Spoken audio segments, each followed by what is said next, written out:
So guess what? I'm going to start with the title.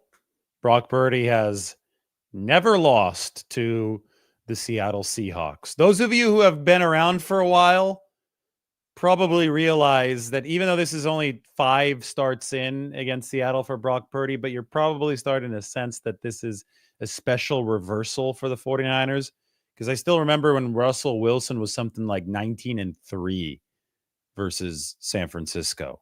Now he's in Pittsburgh, so he's a little bit further away. I guess in Denver, Wilson was on the other side of the league too. 49ers did lose to him in 2022, but Russell Wilson just simply owned the 49ers, and it would happen essentially twice annually when he was with Seattle. So now the 49ers are getting their payback with Brock Purdy. It's going to take several more years of sweeps over Seattle for the numbers of dominance for Brock Purdy against the Seahawks to look like Russell Wilson's against the 49ers. But it's still a hell of a start. And on Sunday, the 49ers and the Seahawks are going to get together again. And it's going to happen at Levi Stadium. And Brock Purdy is going to have an opportunity to go 2-0 against Seattle this year. This is up on the San Francisco Standard. Diamador Lenor. I love the headline from my editor, John Steinberg, by the way. A 5'10" cornerback named Hyena hunts down a huge payday from the 49ers. We're still waiting on those final Diamador Lenor contract numbers. And when those do come through, you know, I'm going to have the big analysis of the salary cap hits and the guaranteed money and how that all interplays. But that's not out yet. So we're going to continue to wait, and we can talk about the fact that Diamador Lenor can now pay Kyle Shanahan back. Yes, that's a thing. Remember in 2021, that was one of the weird off seasons. There have been a lot of weird off seasons, but 2021 especially, 49ers called their OTA program early that year because of injuries. They had a couple ACL tears that off season. But that off season also featured a rookie minicamp where Diamador Lenor delivered some ferocious press coverage. I think KMBR actually included it in their tweet. Yeah, they sure did. There's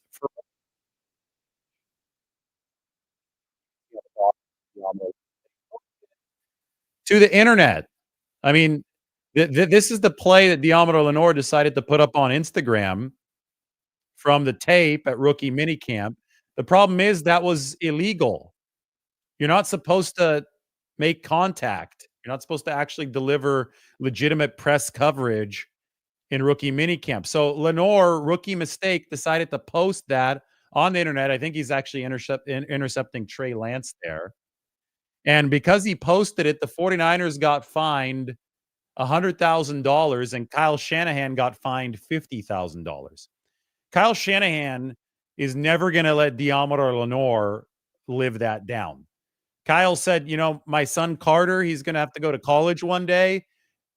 You just took his tuition money because I had to pay $50,000 to the NFL for this very misguided decision. Diamador Lenore calls it an accident. Not sure how that's possible, but he calls it an accident. At the best, it was a misguided decision. That's what forced Kyle Shanahan to lose $50,000. So that is the backstory, or that's at least the start of the backstory to all this. That was when Lenore had been with the 49ers for about a week. I wrote all about it on the San Francisco Standard. You can go and check out the article. Mike has put the description or the link into the description. It's funny stuff. I even called Richard Sherman for this piece. Sherman has been one of Diamador Lenore's mentors. They're both from that inner city LA area. Went to different high schools, but Richard Sherman formed the blueprint for Diamador Lenore. Lenore obviously took that as an example, said, hey, I can make it big in the NFL. Sherman, about 10, 11 years older than him. Now they've both made it big in the NFL. Lenore with a very lucrative contract. We're waiting for the exact details, but it's a great story. And it finishes with the fact that Diamador Lenore can now help pay for Carter Shanahan's college tuition. He could finally pay Kyle Shanahan back. He's got enough money to pay the $50,000 back. Back when Lenore first incurred that fine, He wasn't wealthy enough to be able to toss $50,000 around like Kyle Shanahan. He wasn't making that high-level NFL money yet. But now Deommodore Lenore deserves it. He's been playing like a top 10 corner. And as the headline tells you, that self-proclaimed nickname, that goes all the way back to Salesian High School in East LA. That goes back to when Deommodore Lenore first, I think, started having the true NFL dreams. He called himself the hyena because he was willing to do the dirty work, and that's what he does for the 49ers. So check that out. Deommodore Lenore, we might get to see him against DK Metcalf. Metcalf returned to practice in a limited capacity today. He's been out for a little bit for the Seattle Seahawks. He's been out since October 20th.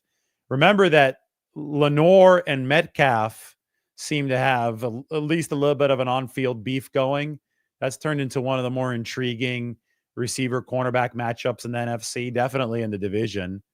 After the last game, I mean, Lenore always talks a little bit, and took that from Richard Sherman.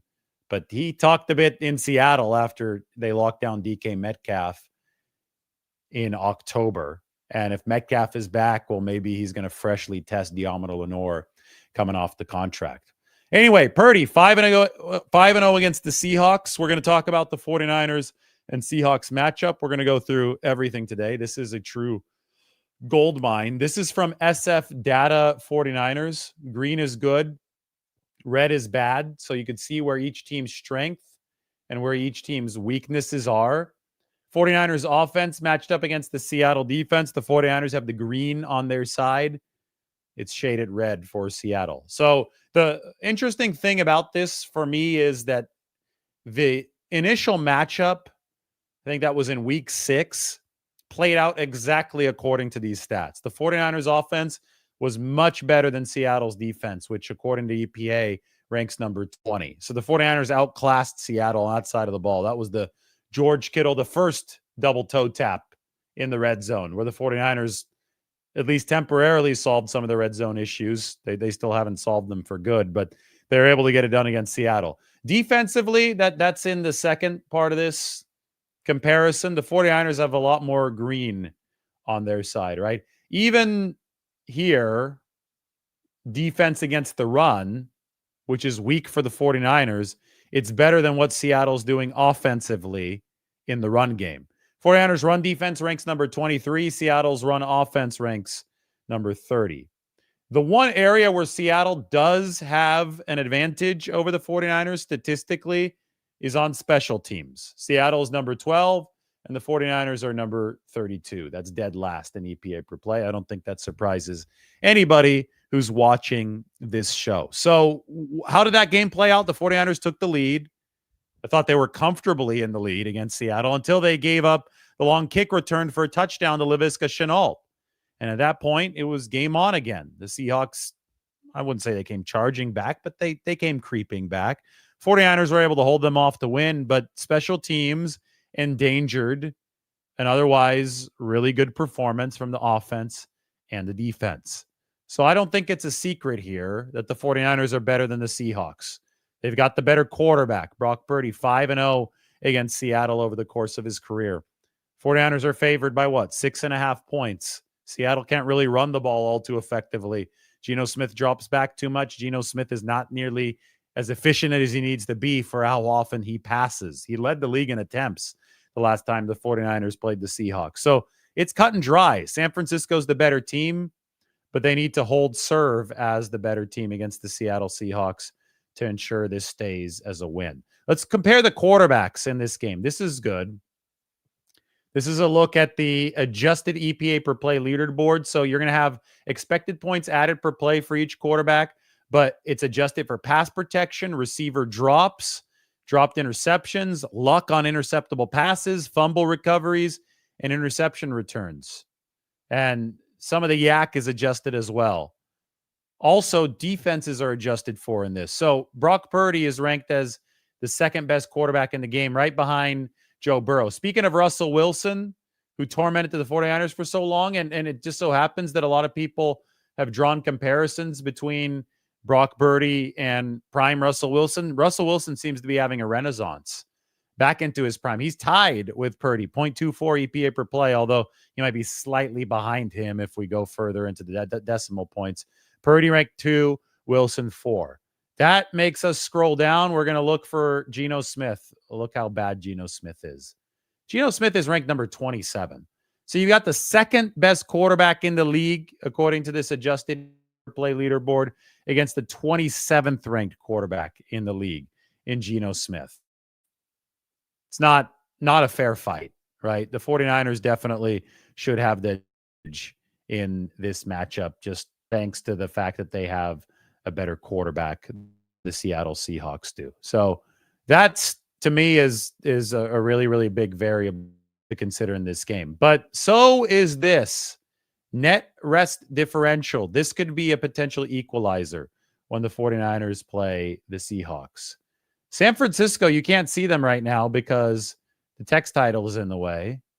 I have to shrink this a little bit so we can fit this above the text title. It's going to be hard to do that, actually. So I have to essentially erase the text title so you could see this. There are the 49ers. So this is how much rest an opposing team or a team gets versus what the opponent gets because of bye weeks, because of Thursday games. Everything in the schedule. Say that you play on Sunday and the other team plays on Monday, and then you face each other the following Sunday. Well, that means that the team that plays on Sunday is going to be +1 in net rest differential. They've got a day of extra rest. The 49ers this year are -21 net rest days. -21. I mean, look, Baltimore has the most favorable schedule in this regard. Minnesota, New England, Philadelphia, Green Bay, they're all on the positive end. The 49ers, if you take 21 and add 16 to it, that makes what? 31 plus 6, that's 37. The 49ers are over a month of rest differential days behind the Baltimore Ravens. They're over a month behind a lot of these teams. This is not good for the 49ers. This is a huge challenge. It's because they're playing 4 teams who are coming off their bye week. And Seattle is coming off its bye week on Sunday. So despite the fact that the 49ers are favored, despite the fact that Brock Purdy is a lot better quarterback than Geno Smith, and the 49ers have a lot better roster than the Seahawks, that they do everything better except for special teams, you have to be wary of the fact that this can come into play. The 49ers played at Tampa. It was a hard-fought game. They had to travel across country, and Seattle was sitting at home licking its wounds and resting. So that is a disadvantage for the 49ers, and it's one that they're going to have to overcome in this game. They're again going to face that disadvantage when they play the Buffalo Bills, who will be coming off a bye. Where's Buffalo in here? There they are. Buffalo is at +5. So Buffalo's on the top half of this. Kansas City's on the top half of this. This is a graphic that's not going to make 49ers fans very happy. I can say that much. What do we have next? We just talked about net rest differential. Oh, we can talk about third down conversion rate now. So the 49ers have been good offensively, and they've really improved too as this season has gone along offensively in terms of the third downs that they've converted.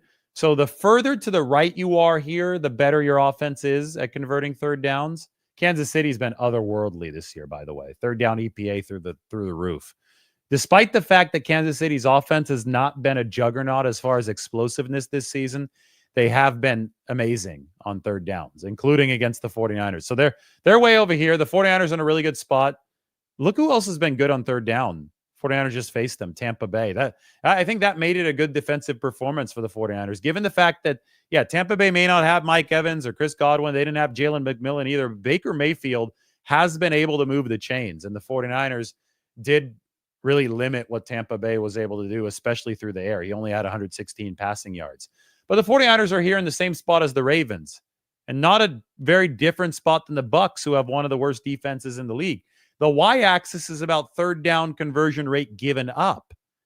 And as you can see, these aren't great defenses down here in this quadrant. Washington is known for having a bad defense to go with its good offense. The 49ers have a good defense. I mean, they're in the upper half of the league rankings, but on third down, they have not been good.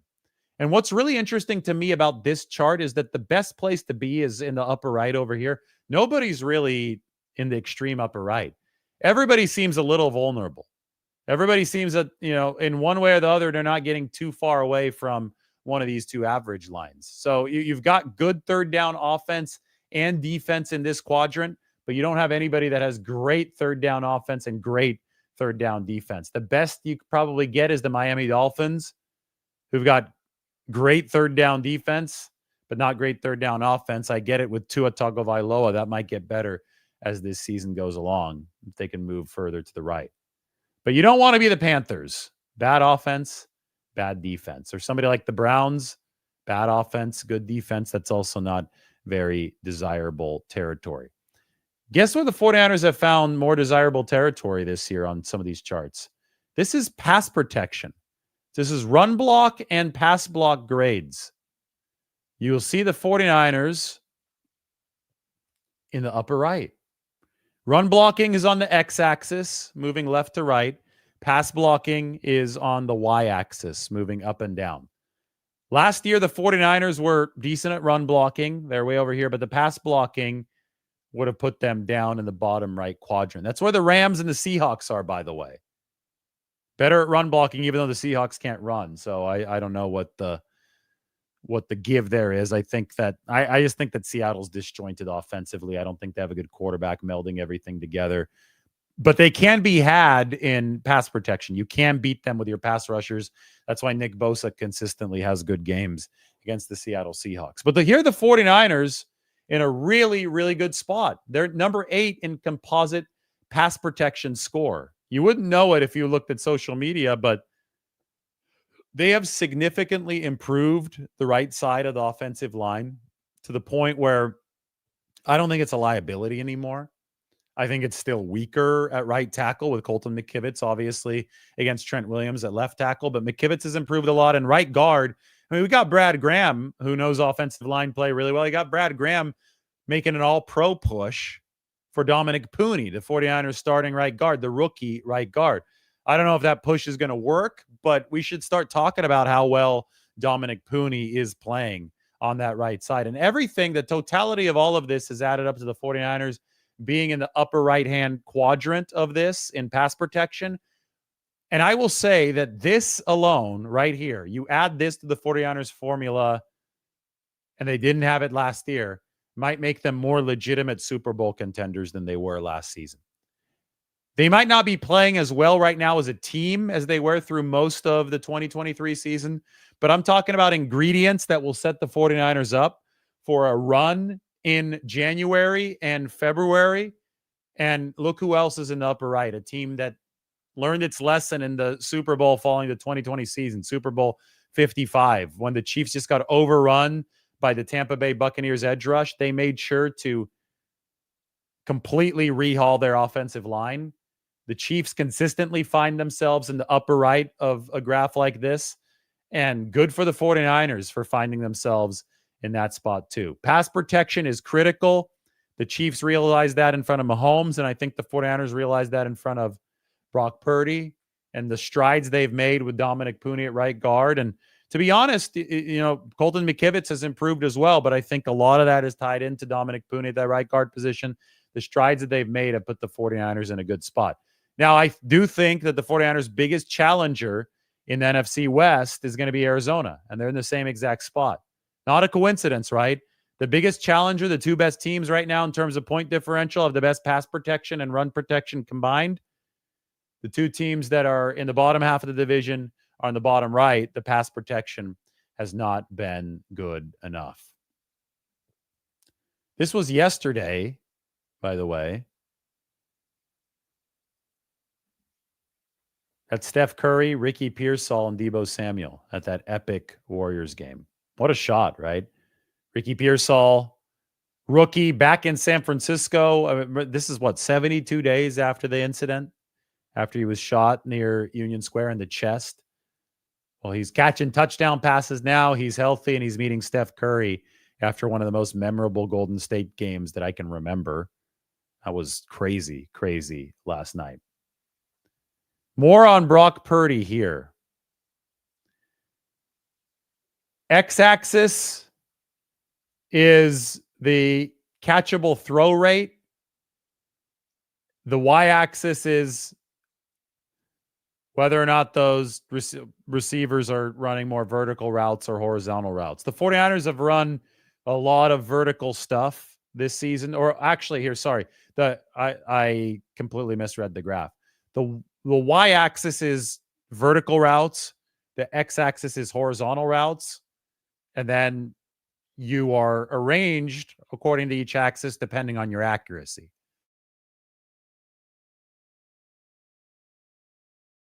So look where Brock Purdy is. You want to be further to the right and you want to be further up. Purdy is over here in the very upper right. We've gotten used to Brock Purdy being the upper right of a lot of these efficiency charts, right? So that means that on routes that are more horizontally oriented or receivers are moving left and right horizontally across the field, Brock Purdy has been exceptionally accurate.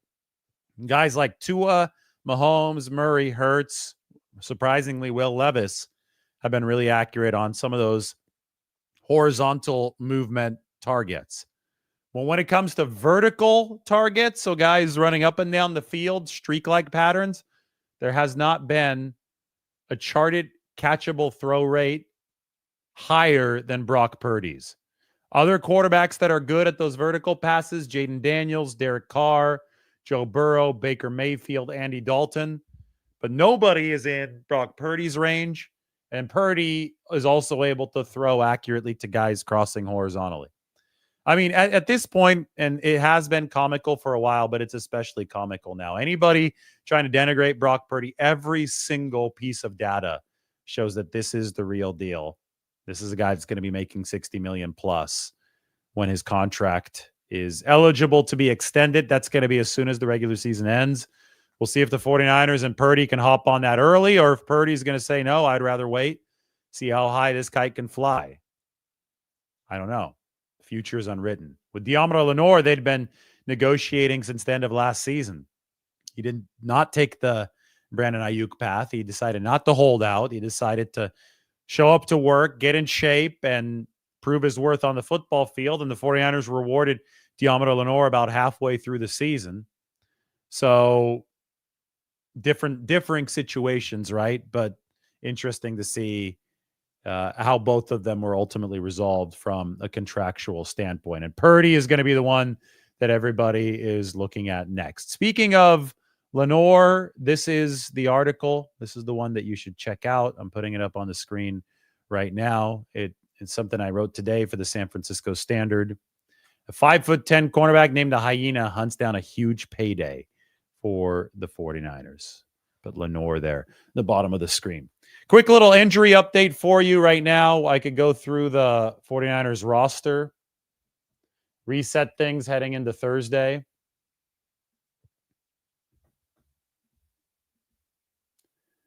This is where we're at with the 49ers. Yetur Gross-Matos seems to be on track to come off of injured reserve. He was a full participant at practice today.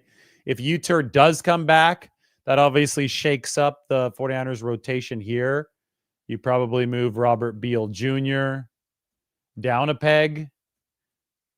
The question, though, is if Yetur Gross-Matos does come back, what will the 49ers do roster-wise? I'm copying and pasting Gross-Matos into here because if he does come back, they have 54 players on the 53-man roster. So they're going to have to figure something out as far as a corresponding move. Nick Bosa, we have him shaded in red. He is not practicing right now, but I think there's optimism that he will play, although he said it might be close due to the hip pointer.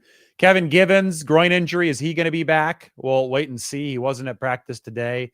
Charvarius Ward remains on bereavement leave for the 49ers. We can add Trent Williams to the injury report. Ankle and wrist issue for Trent Williams, although I don't think there's much doubt that he's going to play. And George Kittle has got a hamstring issue, so we can also list him in pink. Could take the injury designation off of Malik Mustafa. He was good to go after the calf issue last week. And that's what it's looking like right now from the management perspective of the 49ers. Christian McCaffrey's limited in practice, but he had no setbacks in the game the other day. So the 49ers are locked, loaded, ready to go. Thanks for watching today. Another reminder that Brock Purdy is undefeated against the Seahawks. Hope you enjoyed some of the graphics, all that good stuff. Make sure you subscribe to the YouTube channel. And check out the podcast, The Lombardi Lounge. Margot and I, first episode in the books. Much more coming moving forward. Everybody have a good night. Go relax. It's been a busy few days. Diomede Lenor is officially signed. Contract analysis coming soon. Article is up on the San Francisco Standard. You can go check that out and have a good night.